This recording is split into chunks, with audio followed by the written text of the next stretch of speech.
जय जगन्नाथ दर्शक बंधु जहाँ आपंकर प्रश्न था चलित वर्ष पवित्र देवोत्थापन एकादशी आम क्यों दिन पालन करवा कार्तिक पंचुक व्रतर शुभारंभ क्यों दिन हो दर्शक बंधु असली बृहत खटरत्न पंजिका राधारमण पंजिका और केतुगुड़े पंजिका जहाँ मुक्तिमंडप पंडित द्वारा स्वीकृति प्राप्त होती से पंजिका अनुजाई स्पष्ट भाव लिखाई पवित्र देवोत्थापन एकादशी बड़ एकादशी व्रत व उपवास तत्सहित महाप्रभु श्री जगन्नाथ श्रीमंदिर में पवित्र देवोत्थापन एकादशी जहाँ जहाँ नीति रही नवेम्बर 2 तारिख रविवार दिन पालन करिच नवेम्बर 1 तारिख दिन दिन 9:12 पर एकादशी तिथि आरंभ हो जाऊँगी सूर्योदय को आधार कर जेहेतु महाप्रभु श्री जगन्नाथ श्रीमंदिर में अनेक नीति पालित होता है तेणु चलित वर्ष नवेम्बर 2 तारिख दिन ही पवित्र देवोत्थापन एकादशी नीति को पालन कर महाप्रभु यह दिन निद्रार उत्थित हेबे जगतर मंगल चतुर्मास व्यापी शयन करथिबा श्री नारायण विष्णु को यह दिन नाना प्रकार स्तुति स्तोत्र जनाण प्रार्थना करी निद्रार उत्थित हेबापई प्रार्थना कराजिबो। तेणु आपण माने जो माने बड़ एकादशी व्रत पालन करने को चाहते देवोत्थापन एकादशी व्रत पालन करने को चाहते मन रखिए नवेम्बर 2 तारिख रविवार दिन ही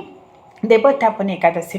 व्रत रखिए उपवास करेंगे एवं ता पूर्व दिन अर्थात दशमी तिथि रे शनिवार दिन नवेम्बर 1 तारिख दिन एथिपाई संकल्प नहीं पारे कारण यह दिन गोटे बार अरुआ अन्न भोजन मध्याह्न समय आपण मैंने ग्रहण करेंगे और बड़ एकादशी व्रत में आपण मैंने निर्जला बड़ एकादशी व्रत पालन करेंगे नचेत जल सहित ग्रहण करेंगे नचेत क्षीर फल मूल यह सबको ग्रहण करेंगे मात्र एकादशी अन्न ग्रहण कराए नहीं।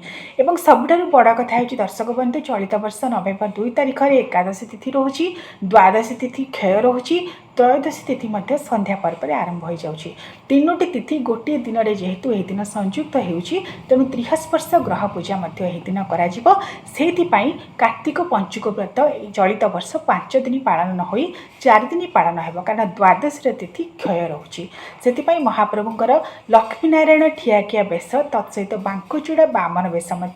यही नवेम्बर 2 तारिख रविवार दिन अनुष्ठित हो जो मैंने रविनारायण व्रत रखुंट पालन करने को चाहते से नवेम्बर 2 तारिख दिन पवित्र बड़ एकादशी दिन ही रविनारायण व्रत रखिपारे उपवास करें पवित्र बड़ एकादशी अवसर में आपण मानक अनेक अनेक अभिनंदन। जय जगन्नाथ।